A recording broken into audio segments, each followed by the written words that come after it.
The Alien-Queen thought his daughter was lost in battle until she come back with a human. Queen Veltara stood at the great window of her crystal palace, looking out at the twin moons of her homeworld. The purple light from the moons made her blue skin shine like metal. Her long silver hair moved in the wind that came through the open window. She was beautiful, but her eyes were sad and empty. The queen was tall. Like all Zephyrians, her people were known across the galaxy for being smart and powerful. They could speak with their minds instead of using words. Their technology was so advanced that other alien races call it magic. Their ships could travel faster than light, and their weapons could destroy entire planets. But today, none of that mattered to Queen Veltara. Today marked exactly 1 year since her daughter had gone missing. Princess Kaith had been the pride of the Zephyrian Empire. She was young, brave, and strong. She had her mother's intelligence and her father's courage. The princess loved to fly the fastest ships and explore new worlds. She was supposed to be the next queen someday. The queen remembered the last time she saw her daughter. Kaith had been getting ready for a simple patrol mission near the edge of their space. It was supposed to be safe. The princess had worn her shining armor and carried her energy sword. She had smiled and promised to bring back stories of adventure. "I will be back before the small moon sets, Mother," Kaith had said. She had touched her mother's hand. In the traditional Zephyrian goodbye, that was the last time anyone saw Princess Kaith alive. The patrol mission had gone wrong. Very wrong. The princess and her small group of ships had run into Ravager pirates. The Ravagers were the most feared criminals in the galaxy. They attacked without warning and showed no mercy. They captured ships, stole everything valuable, and sold prisoners as slaves when Kaith's ships did not come back on time. The Queen had sent search teams. They found pieces of Zephyrian ships floating in space. The energy signatures showed that there had been a terrible battle. There was no sign of survivors for months. Queen Veltara had refused to believe her daughter was dead. She sent more search teams. She offered huge rewards for any information. She even sent messages to the Ravagers, offering to pay anything for her daughter's return. Nothing worked. No one had seen Princess Kaith. No one knew where she was. Finally, after 6 months of searching, the Queen's advisors told her what she did not want to hear. The princess was dead. The evidence was clear. It was time to accept the truth and move on. Queen Veltara had screamed that day. Her mental voice had been so loud and full of pain that every Zephyrian on the planet felt it. The crystal towers of the city had cracked from the force of her grief. After that, the queen had become different. She stopped smiling. She stopped caring about ruling her empire. She declared the traditional mourning period, 100 years where she would wear black clothes and speak to no one outside her closest advisors. The royal court was worried. Without a strong leader, the Zephyrian Empire was becoming weak. Other alien races were starting to test their borders. Trade was slowing down. Some planets were even talking about leaving the Empire. "Your Majesty," said Chancellor Vexstar, the Queen's oldest advisor. He entered the throne room quietly. His old blue face looked tired and worried. "We must discuss the succession plans. The Empire needs hope for the future." The Queen did not turn around. She kept looking out the window. "There is no future," she said in a flat voice. "My daughter is dead. The royal bloodline ends with me. But Your Majesty, you could choose an heir from the noble families." The princess had cousins who'd know. The Queen's voice was as cold as space. Kaith was special. She was born to rule. No one else can take her place. Chancellor Vexstar sighed. He had tried this conversation many times. The Queen would not listen to reason. Her grief had made her stubborn and angry. "Your Majesty, the other alien races are asking for meetings. The humans have sent another request for trade talks. They say they have new technology that could help us." At the word humans, the Queen finally turned around. Her purple eyes flashed with anger. "Humans," she said with disgust. "Those primitive creatures, they are barely civilized. They still fight wars with metal weapons and fly ships that barely reach light speed. What could they possibly offer us?" The Chancellor looked uncomfortable. They claim to have developed new shield technology. Some of our scientists think it might be worth studying. No, the Queen said firmly, I will not waste time with lower species. Humans are violent and unpredictable. They solve everything with fighting. They are nothing like us. This was not new. The Zephyrians had always looked down on humans. To them, humans were young and wild. Humans showed too much emotion. They made decisions with their hearts instead of their minds. The Zephyrians believed that intelligence and logic were the most important things. Humans seemed to care more about feelings and relationships. Cancel all meetings with human representatives. The Queen ordered, tell them we are not interested in their primitive technology. Chancellor Vextar bowed his head. Yes, Your Majesty. As the Chancellor left, Queen Veltar returned to her window. The palace felt empty and cold. The crystal walls that used to sing with happy mental voices were now silent. The other Zephyrians avoided the palace because the Queen's sadness affected. Their minds died in the distance. The Queen could see the spaceport where ships came and went. She remembered watching Kaith's ship leave from that port.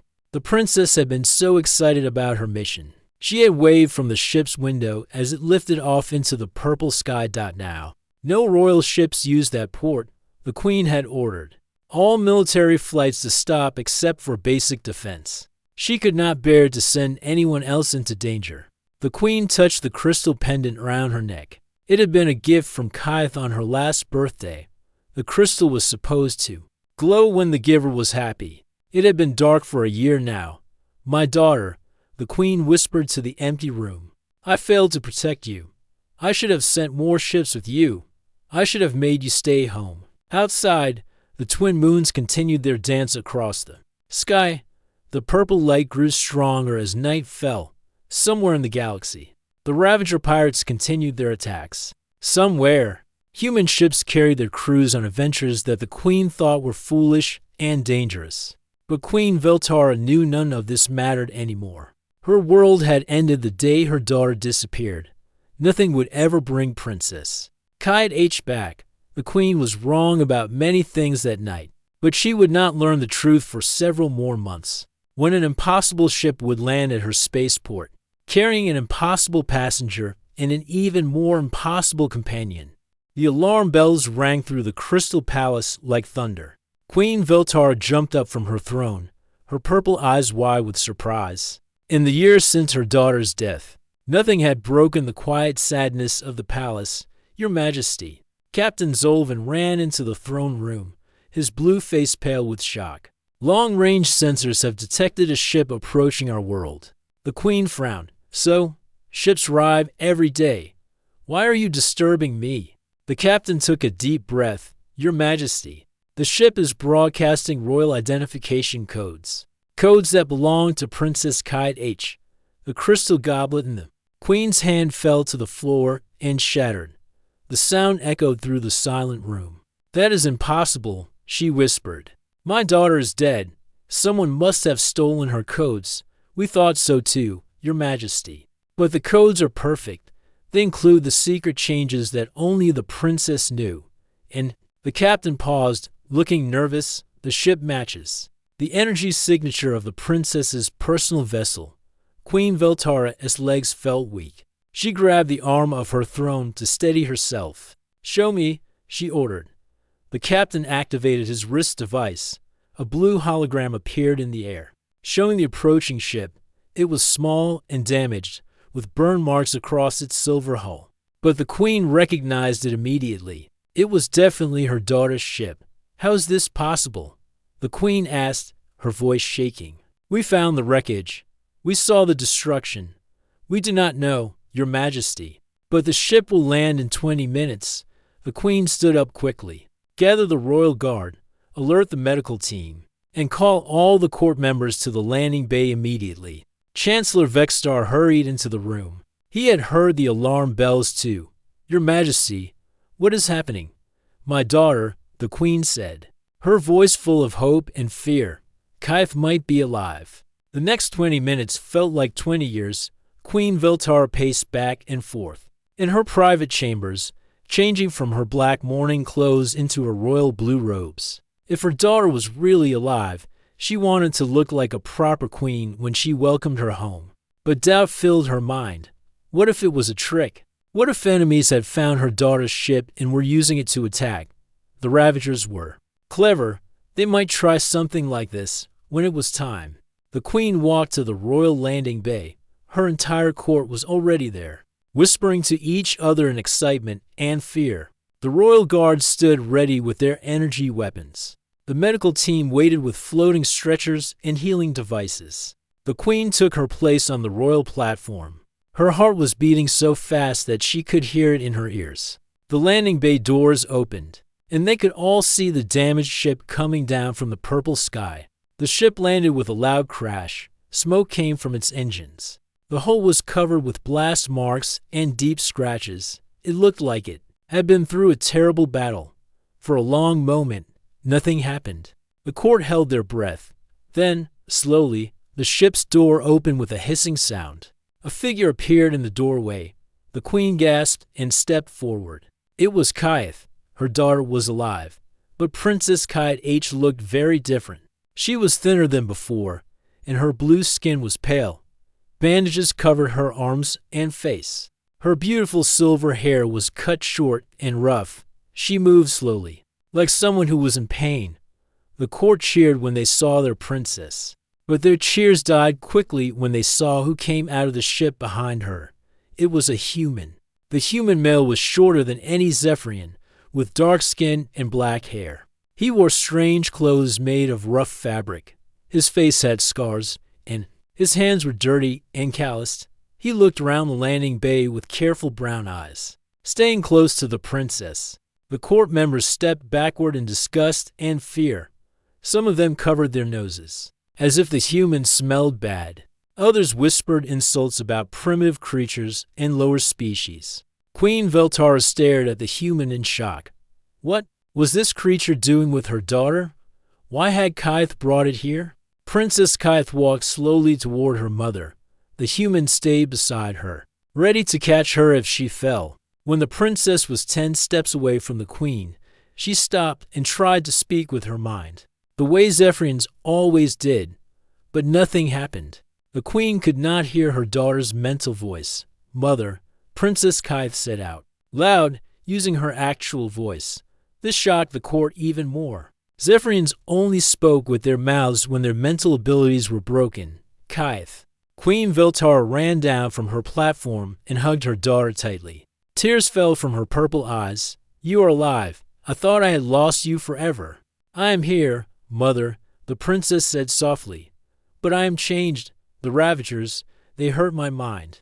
I cannot speak telepathically anymore. The queen pulled back to look at her daughter's face. It does not matter.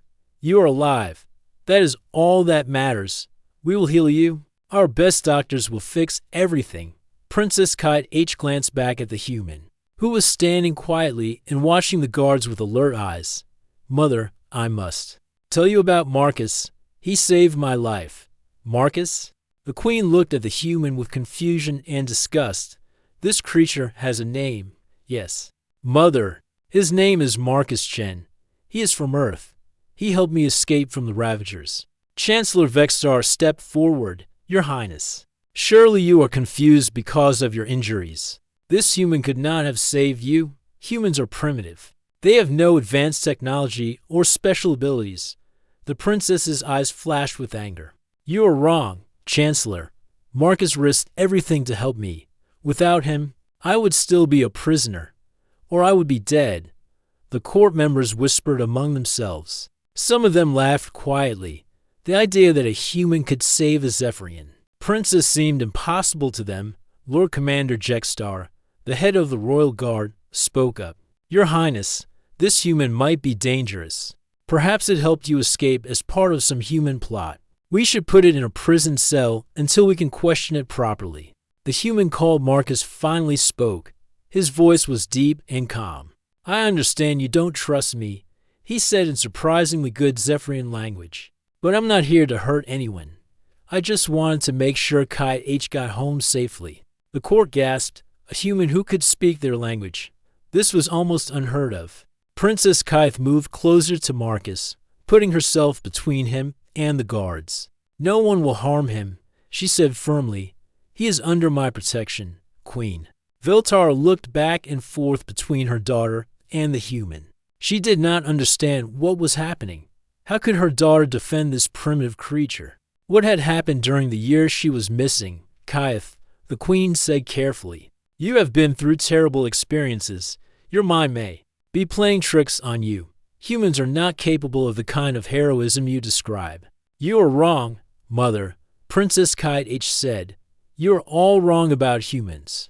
Marcus showed me that we have been blind to their true nature." The Queen felt confused and angry. She had just gotten her daughter back, but now Kaith was defending their enemies and speaking nonsense about human heroism. "We will discuss this later," the Queen said finally. "First, you need medical attention. Guards, escort the princess to the medical wing and put the human in a guest room under guard." "Mother," Princess Kaith started to protest. "That is final," the Queen said in her royal voice.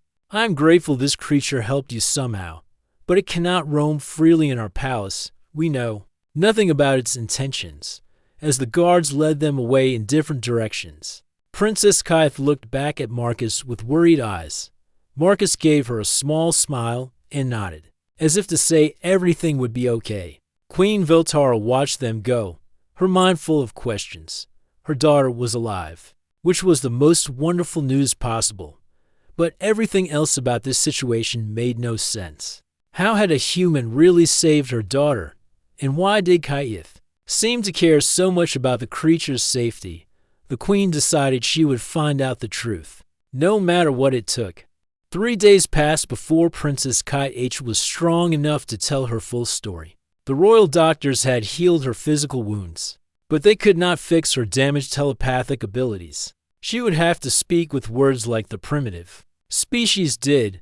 Queen Veltara sat beside her daughter's bed in the medical wing. The room was filled with crystal healing devices that hummed softly and glowed with gentle blue light. Princess Kaith looked much better, but her eyes still held shadows of terrible memories. "Tell me everything," the Queen said softly. "What happened after your ships were attacked?" Princess Kaith took a deep breath. "We were patrolling the Outer Rim when the Ravagers ambushed us. There were so many of their ships, Mother. My escorts fought bravely, but we were outnumbered 10-1. The Queen squeezed her daughter's hand. "The search teams found wreckage. We thought you were dead." "The Ravagers are clever," Kaith explained. "They scattered pieces of our ships to make it look like everyone died. But they kept me alive. Because I am royal. They thought they could get a huge ransom for me." "Why did we never receive a ransom demand?" The princess's face grew dark.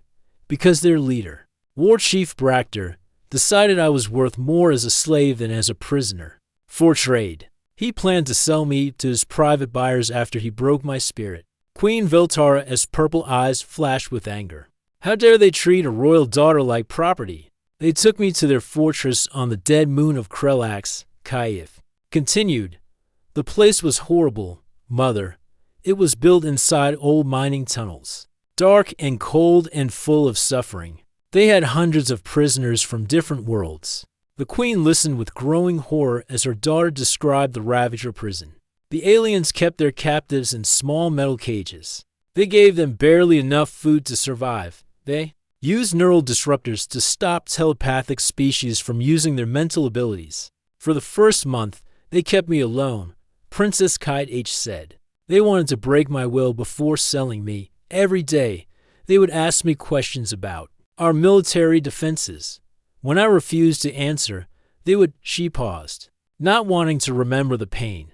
"You do not have to tell me those details," the Queen said gently. "After a month, War Chief Bractor grew tired of my silence. He decided to put me with other prisoners to see if watching their suffering would make me talk. That is when they threw Marcus into my cell."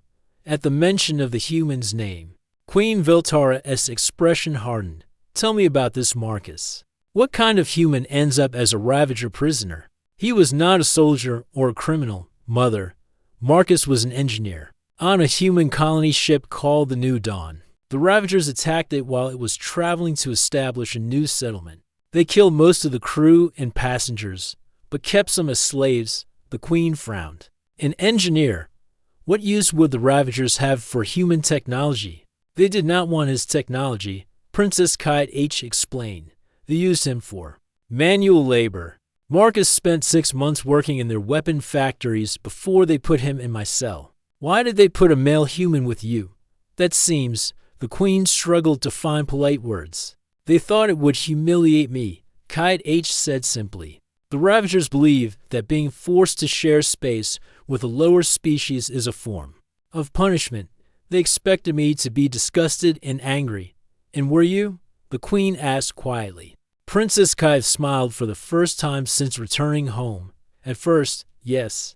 I had been taught that humans were primitive and violent. When Marcus first entered the cell, I pressed myself against the far wall and refused to look at him. What changed your mind?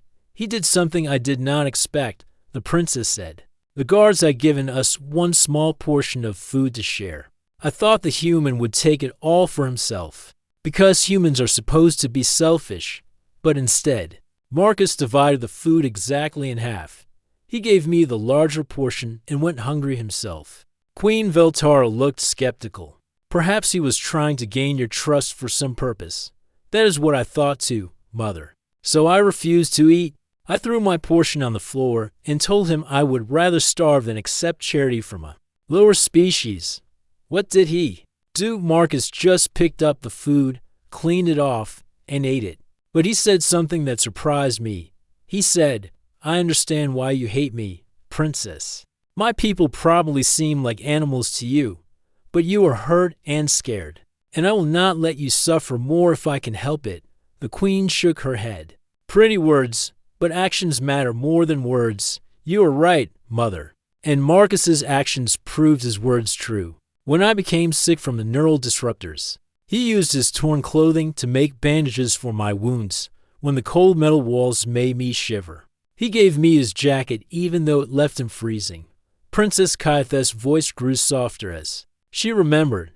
But the most important thing he did was talk to me. When the neural disruptors made it impossible for me to use telepathy, I felt like I was going deaf and blind. I had never used spoken words for real conversation before. Marcus taught me how. He taught you to speak properly, the queen asked, surprised. More than that, he taught me that spoken words could carry just as much meaning as mental communication. Maybe even more, because you have to choose each word. Carefully, he told me stories about Earth, about his family, about the colony ship he had been helping to build. What kind of stories? Beautiful stories. Mother, he told me about human families who stay together even when times are hard. About humans who risk their lives to save strangers. About human engineers who spend years building things that will help future generations, even though they will never see the results. Queen Veltara listened with growing confusion. This did not sound like the primitive, selfish human she had been taught about. Marcus also told me about human dreams. Princess Kite H continued. Humans dream of exploring the stars, of meeting other species, of learning new things. They dream of making the galaxy a better place for everyone. When he spoke about these dreams, his eyes would shine with hope, even in that terrible prison. Words are easy to say, the queen said stubbornly. What proof do you have that this human really cared about you? Princess Kite H was quiet for a long moment. Then she spoke in a voice full of emotion. One night, I became very sick from the neural disruptors. My mind was burning with pain, and I was having seizures. Marcus could have ignored me and let me suffer alone. Instead, he held me and sang human songs to keep me calm. He stayed awake for 3 days straight, making sure I did not hurt myself during the seizures. The queen felt a strange feeling in her chest. Could a human really show such kindness? When I was better, the princess continued. I asked Marcus why he helped me. He said something I will never forget. He said, because you are a person, and people should not suffer alone. Not because I was royalty, not because he wanted a reward, just because I was a living being who needed help. Queen Veltara was beginning to understand why her daughter defended the human. But she still had doubts. Even if this Marcus was kind to you, how could a human engineer possibly help you escape? From a Ravager fortress, Princess Kythe smiled again, and this time her smile was full of pride. That, Mother, is where Marcus showed me that humans are not primitive at all. They just think differently than we do, and sometimes thinking differently is exactly what you need to solve an impossible problem. The Queen leaned forward, curious despite herself. What do you mean? I mean that tomorrow, when the court assembles, I am going to show them all something that will change how we think about humans forever. Marcus gave me proof that our advanced civilization has been wrong about his people for centuries. What kind of proof? Princess Kythe's eyes gleamed with anticipation. The recordings from my ship. Mother, every moment of our escape was captured by the ship's automatic systems. When the court sees what Marcus did to save me, they will understand that humans possess something we Zephyrians have forgotten. And what is that? The courage to do what is right, even when it seems impossible. Queen Veltara stared at her daughter, her mind spinning with questions. Tomorrow, she would see this proof. Tomorrow, she would learn the truth about the human who had somehow saved her daughter's life. But tonight, for the first time in over a year, she went to sleep with hope in her heart instead of grief. The great hall of the Crystal Palace had never been so quiet. Queen Veltara sat on her throne, surrounded by the most important members of her court, Chancellor Vexstar, Lord Commander Jexstar, the High Scientists, and dozens of noble families. All waited in tense silence. In the center of the hall stood a large hologram projector. Princess Kythe stood beside it, looking stronger than she had in days. Near the back of the room, Marcus sat between two guards. He looked calm, but his brown eyes were alert and watchful. My lords and ladies, Princess Kythe announced, today you will see the truth about humans. You will see recordings from my ship's automatic systems. During our escape from the Ravager fortress, judge for yourselves what kind of being Marcus Chen really is. Lord Commander Jexstar shifted uncomfortably in his seat. Your Highness, surely we do not need to waste time viewing recordings of a primitive creature. We accept that the human helped you somehow, but you will watch, Princess Kythe said firmly. Mother has commanded it. Queen Veltara nodded. Play the recordings, my daughter. Let us see this proof you speak of. The hologram projector hummed to life. Suddenly, the court could see inside the dark cell where Kythe and Marcus had been imprisoned. The image quality was poor, but they could clearly see both figures huddled in the cold metal space. This recording begins 3 weeks before our escape, Princess Kythe explained. Watch Marcus carefully. On the hologram, they could see the human examining every inch of their prison cell. He ran his hands along the walls, checking the metal joints and electrical connections. He studied the lock mechanism on their door. He even examined the waste disposal system. What is the creature doing? Asked Lord Murkith, one of the high scientists. He is learning. Princess Kythe replied. Marcus spent weeks studying our prison, understanding how everything worked. He told me he was looking for weaknesses that we could use. The recording shifted to show Marcus collecting small pieces of metal and wire that the guards had dropped. He hid these pieces in secret places around the cell. Over several days, the court watched him gather what looked like useless scraps. Primitive salvaging behavior, Chancellor Vexstar snorted, typical of lower species. Princess Kythe smiled slightly. Keep watching, Chancellor.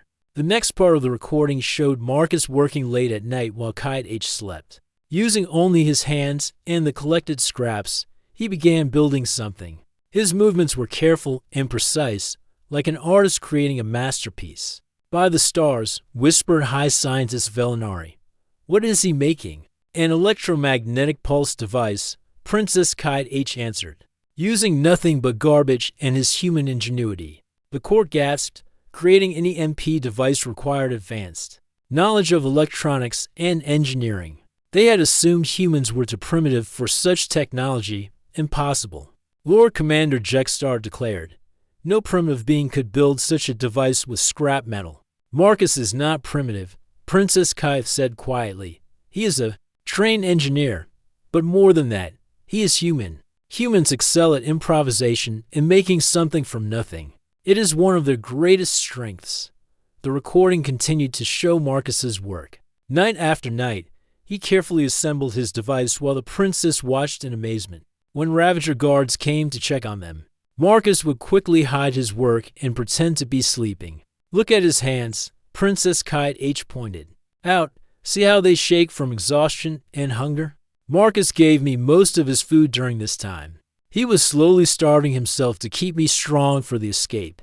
Queen Veltara leaned forward in her throne. She could see that the human's face was becoming thinner each day. His movements were slower, but his determination never wavered. "Why would he sacrifice his own health?" asked Lady Zexala, one of the court nobles. "Because that is what humans do," Princess Kite H replied. "They put others before themselves." Even at great personal cost, the recording jumped forward to the night of the escape. The court watched as Marcus activated his makeshift EMP device. Sparks flew from the prison's electronic systems, and the cell door clicked open. Ingenious. High Scientist Velinari admitted grudgingly, but surely the difficult part was already over. "No," Princess Kite H said. "The difficult part was just beginning." The hologram now showed the quarter outside their cell. It was dark and filled with sleeping Ravager guards. Marcus moved like a shadow, checking each corner before signaling for the princess to follow. When they encountered guards who were awake, Marcus used improvised weapons made from prison scraps to quietly disable them. "Observe his technique," Princess Kite H said.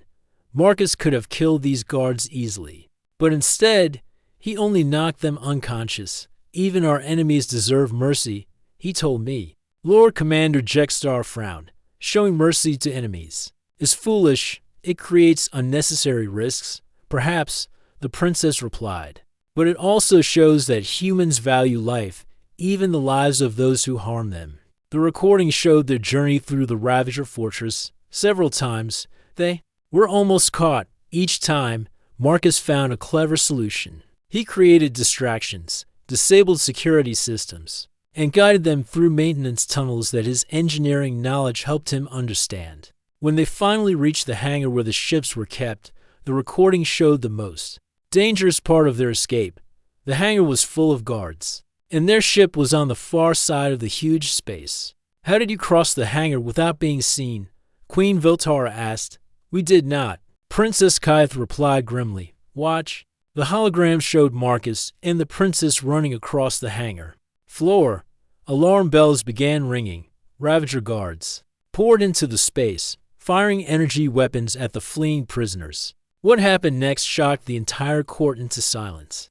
Marcus suddenly stopped running and turned around. He placed himself directly between the princess and the approaching guards. Energy blasts hit the ground around him, but he did not move. He pulled out a small device, another creation made from scrap parts, and activated it. A bright flash filled the hangar. When it faded, most of the Ravager weapons had stopped working. Marcus had created a localized electromagnetic pulse to disable their attackers. Brilliant tactical thinking, Lord Commander Jexstar admitted reluctantly. But the recording was not finished. More guards were coming, and Marcus's device had only worked temporarily. The court watched as he grabbed a damaged Ravager weapon from the ground and began firing back at their enemies. "Now see what humans do when they must fight," Princess Kite said softly. Marcus fought like a warrior, but not like any warrior the Zephyrians had ever seen. He constantly moved to stay between the guards and the princess. When his weapon ran out of energy, he picked up metal debris and threw it with incredible accuracy. When guards got close, he fought with his bare hands. But he was just one human against dozens of well-armed Ravagers. Slowly, the guards began to surround them. The recording showed the moment when Marcus made his final choice.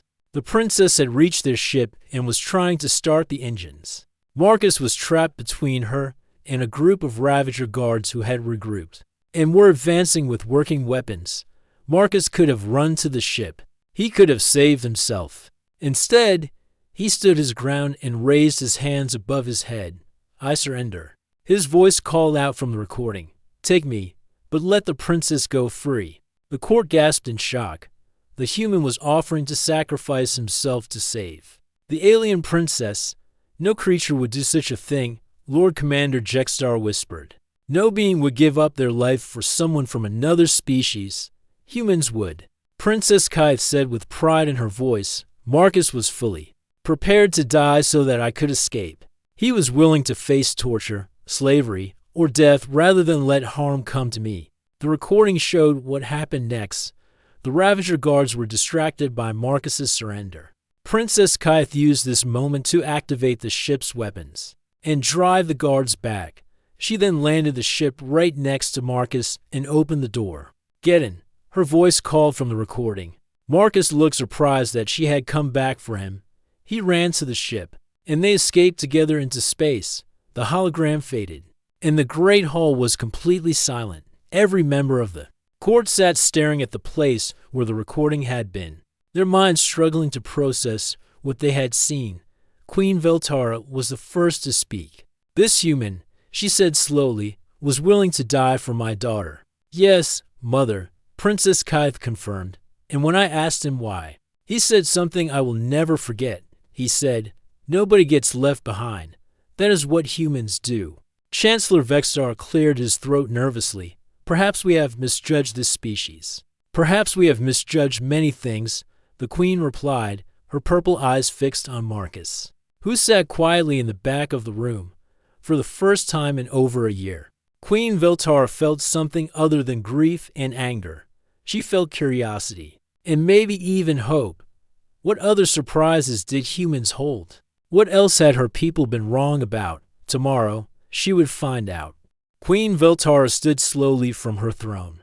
The great hall remained completely silent as she walked down the crystal steps toward Marcus. Every eye in the court followed her movement. The human sat calmly between his guards, showing no fear, despite being surrounded by dozens of powerful aliens who had considered him a primitive creature. Just minutes before, when the Queen reached Marcus, she stopped directly in front of him for a long moment. They looked at each other. The Queen's purple eyes searched his brown ones, as if trying to understand the soul behind them. Stand, the Queen commanded. Softly, Marcus rose to his feet. He was shorter than every Zephyrian in the room, but somehow he did not seem small. There was a quiet strength in the way he carried himself that even the court nobles could see. Marcus Chen of Earth, the Queen said in a voice that carried throughout the hall. I owe you a debt that can never be repaid. You saved my daughters' life when our entire empire could not. You showed courage that shames our greatest warriors. You displayed wisdom that humbles our brightest scientists. The Queen paused, choosing her next words carefully. I have spent over a year believing that my daughter was dead. I have spent my entire life believing that humans were primitive and worthless. Today, you have proven that I was wrong about everything that truly matters. Marcus inclined his head respectfully. Your Majesty, I only did what any decent person would do. Kythe H needed help, and I was able to provide it. I'm just glad she made it home safely. Lord Commander Jextar leaned forward in his seat. Your Majesty, the human speaks of decency as if it were common among his people. But surely this individual is exceptional. Princess Kythe H stepped forward. No, Lord Commander. That is what I tried to tell you all. Marcus is not exceptional among humans. He is typical. During our time together, he told me many stories about his people, stories of humans who risked their lives to save strangers, stories of human parents who sacrifice everything for their children, stories of human communities that come together to help those in need. She turned to address the entire court. What we witness today is not the behavior of one unusual human. It is the behavior that humans call normal. They have a saying, no one gets left behind. This is not just Marcus's motto.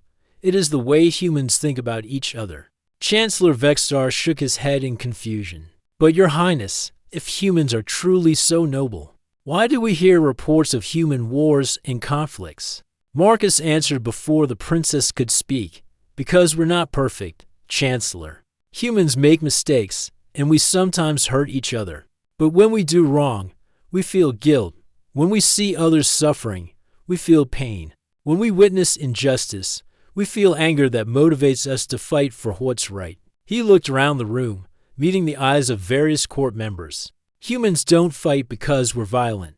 We fight because we care so deeply about protecting those we love that we'll face any danger to keep them safe. High Scientist Velinari stood up from her seat. Your Majesty, if I may speak, the recordings show that this human possesses remarkable engineering skills. Perhaps we have underestimated human technological capabilities as well, Marcus, the Queen said. Tell my court about human technology. Marcus thought for a moment. Your Majesty, Zephyrian technology is far more advanced than anything humans have built. But humans approach technology differently than you do. We don't just build things because we can. We build things because they serve a purpose, usually to help other people. Can you give us an example? The Queen asked. Of course, on Earth. We have developed medical technology that can heal diseases your people have never encountered. But we didn't develop it to show how smart we are. We developed it because we couldn't bear to watch children suffer from preventable illnesses. Princess Kite H nodded enthusiastically. This is exactly what I mean, Mother. Humans create technology with purpose. Marcus told me about human engineers who spend their entire careers building water purification systems for poor communities.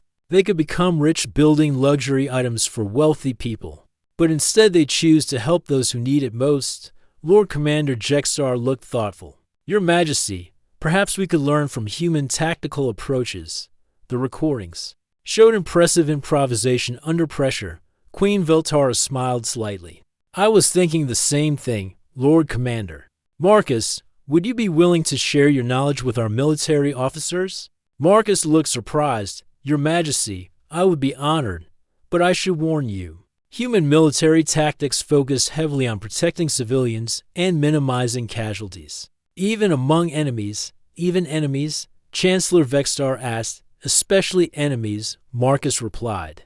Humans believe that showing mercy to defeated foes often turns them into future allies. Kindness can be more powerful than any weapon. The Queen felt something shift inside her heart. For so many years, she had ruled through strength and fear. Her empire was vast and powerful, but it was also cold and isolated.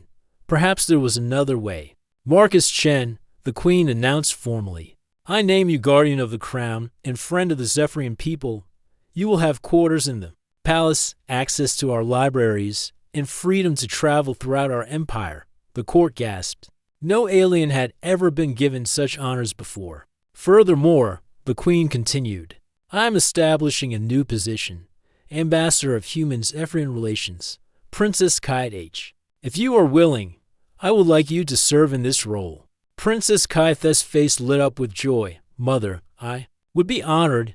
Your first mission will be to travel to Earth and meet with human leaders. I want to establish formal diplomatic relations with humanity. I want to learn more about these remarkable people who value courage, loyalty, and sacrifice above personal gain. Marcus stepped forward. Your Majesty, if I may suggest something, don't just meet with human leaders, meet with ordinary humans too. Talk to teachers, doctors, engineers, farmers. The qualities you admire are not limited to our governments. They exist in every human community. The Queen nodded. Wise advice. We will do exactly that. Over the following weeks, the Crystal Palace became a very different place. Marcus began teaching Zephyrian military officers about human tactics that prioritized protecting life over winning at any cost. He shared stories about human history, explaining how humanity had overcome seemingly impossible challenges through cooperation and determination. Princess Kythe worked with the diplomatic corps to prepare for the mission to Earth. She studied human languages, customs, and cultures. Most importantly, she studied human philosophy and ethics, learning about concepts like democracy, individual rights, and social responsibility. Queen Veltara found herself changing too. She began to see her empire through new eyes. She wondered how many other species they had dismissed as primitive. Without truly understanding them, she started to question whether military strength was really the best measure of a civilization's worth. One evening, as the twin moons rose over the Crystal Palace, Queen Veltara found Marcus on one of the observation balconies. He was looking up at the stars, a peaceful expression on his face. What are you thinking about? The Queen asked. Marcus smiled. I'm thinking about how strange life is, Your Majesty.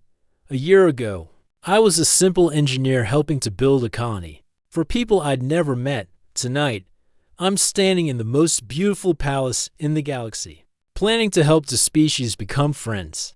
Do you miss your old life? Marcus considered this. I miss my friends who died when the Ravagers attacked our ship, but I don't regret anything that happened afterward. If I hadn't been captured, I never would have met Kite H. I never would have learned that aliens could be brave and kind and funny. I never would have discovered that the galaxy is full of people worth knowing, regardless of what species they belong to. The Queen looked out at the stars with new understanding. Perhaps that is the greatest gift humans can offer the galaxy. Not your technology or your tactics, but your perspective, your ability to see the good in others, even when they cannot see it in themselves. Maybe, Marcus said quietly, or maybe the real gift is simpler than that. Maybe it's just remembering that every person in the galaxy, no matter how different they seem, deserves kindness, respect, and the chance to prove who they really are. Queen Veltara smiled, and for the first time in over a year, it was a smile filled with hope for the future. The human was right. Some gifts were simple, but they were also the most valuable of all.